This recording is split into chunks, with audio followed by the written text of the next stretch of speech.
Alright, so as 2024 comes to an end, and we had the year of comic book movies that were out, which is so much in this might have been like a not a good year for comic book movies, but it was so much that were entertaining and solid, which that are decent. But even with the big one that came out this year, it was like really great. And so in this video, this will be my ranking of all the comic book movies that were released in 2024 from worst to best, and why I think it landed on this list, because we have another year of 2025 comic book movies to look forward to, and so much more as well. And so if you're new, then be sure to subscribe and hit the notification bell so as on any future videos. But now let's get into this ranking. And now, coming at last place at number 5 is Madam Web.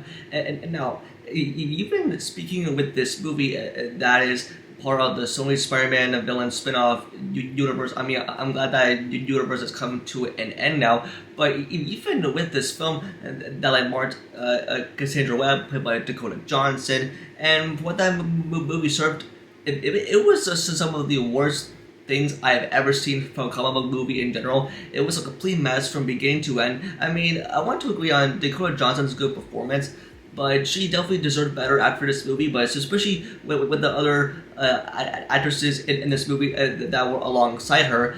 And I feel like, well, the behind-the-scenes stuff and everything that this movie's been through, like, I mean, I'm pretty sure that they had no idea what they were getting into, or what this movie was going to be about, or how they were able to move things forward.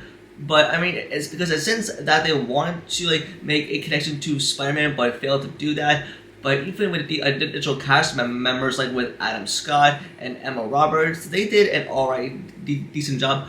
But the entire movie itself, it's just a lackluster. It felt complete nonsense and an embarrassing story, and especially with the suits that like the ladies are suited up in, and that was part of marketing, but we never saw that in the movie. And also the thing is, it was also a real drag to sit through, and I mean, I'm glad that movie is over with, and like the final product felt a complete mess of a movie. It felt fan made, especially as you had like a weak villain that was like trying to be like menacing, but also tell the story of which universe Peter Parker Spider-Man is set in. But this movie failed to do what Sony's plan was on multiple levels, and it just ended up being such a waste bad of a movie. And now, coming up next is Kraven the Hunter. And even when they announced this movie, especially with Aaron Taylor Johnson, who was going to be playing Kraven, this villain that was related to Spider-Man, and especially as this marked as the final entry in the Sony Spider-Man villain spin-off universe, or what the heck it's called. But sadly, this movie, it did not end with a bang with this movie, because it was an extreme, laughable, awful mess from beginning to end. But I want to agree on Aaron Taylor Johnson's performance as Kraven. He was buffed up. I mean, the dude was jacked, especially with his physique of what he went through. I mean, there are some crazy things that he does. It's like an action revenge thriller, and especially with having the R rating.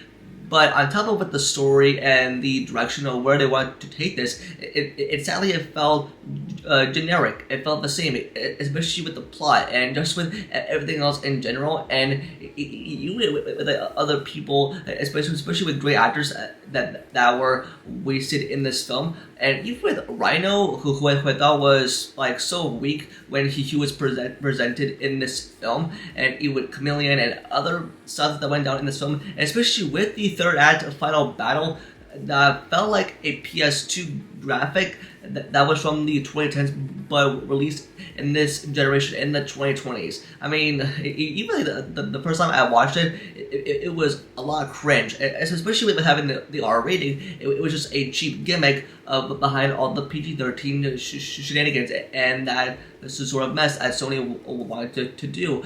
But I think like they announced that they said they're rebooting it, but I don't believe so. But I think that it's just like ended here. Kraven the Hunter, this Spider-Man villain that like Sony wanted to attempt to build this character, but sadly they failed to do it anyway. And like even with these villain spin-off characters that with these movies that they tried to make without Spider-Man, it was just a total mess, and I think that this was a sign that Sony should just like give up the rights to the IP and character in general. And now, coming up next is Joker Folie Due, and this was the follow-up sequel to Joker released in 2019 that was directed by Todd Phillips that made over $1 billion. But even with this sequel, I wouldn't necessarily call it a sequel because, oh my gosh, when I say this, like, it was basically a rehash from what the first movie had built up, because especially as you have Arthur Fleck in the asylum and introducing Lady Gaga as Harley Quinn, and we all thought that like, it was gonna put Joker and Harley Quinn together on this romantic musical sequel that was supposed to be that, but sadly this movie did not even deliver it. In fact, I mean the movie was so bad it flopped at the box office, and the same month it released on streaming. It released on Max. Sadly, like at the end of the month after it came out. But even with this movie, that was not only a rehash, but even with something that was a complete drag, it felt like a chore to sit through.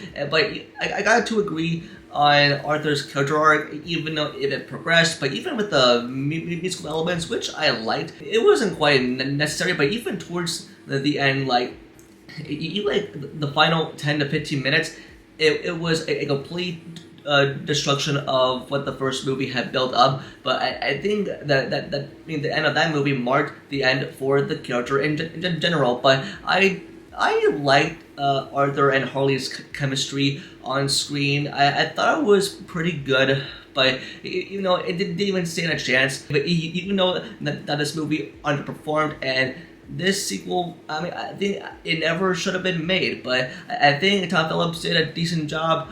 But again, it marks so low in this ranking. But I'm glad that this movie was not that great. But I still enjoyed it for the way that it was. But again, it was just not that great of a movie. And next up at number 2 is Venom: The Last Dance. Now, this marked the end of the Venom trilogy from the Sony Spider-Man villain spin-off universe, and basically with every comic book movie that is in this ranking are from the Sony Spider-Man universe, so it was not a good year for comic book movies. With Venom: The Last Dance, that marked the end of the trilogy. And plus, we never expected Venom to have a trilogy, because we all thought that with Venom that was going to be a one and done movie. But even with Venom: The Last Dance, Venom 3, like it marked the end that we get to see Eddie and Venom on this one last ride together. And especially this was a buddy cop road trip, at which it was a good and entertaining ride filled with crazy action sequences, but it was just like generic nonsense. It was a mess. And even though it introduced Noel as the main villain, but we barely see him in the movie. But even what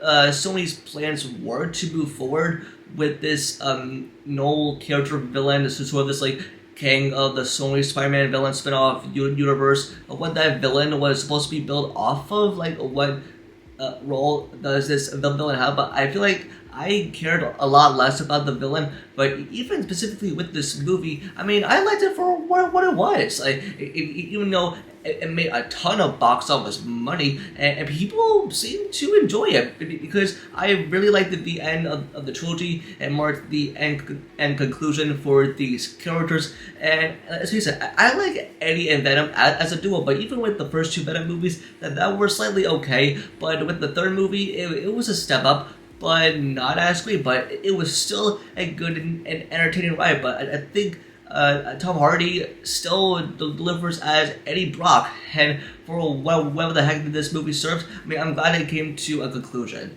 But coming in at number 1 on this list, and I think what the best comic book movie of this year is Deadpool and Wolverine. And now, this marked as the first R-rated movie in the MCU, but you have the team up of Deadpool and Wolverine, and also Hugh Jackman's return to the character, and Deadpool's return since 2018. And especially with these two that they were paired up together, it was a match made in heaven, because not only was this the best Marvel movie, but it was the ultimate superhero movie. It was everything that a comic book movie was meant to be.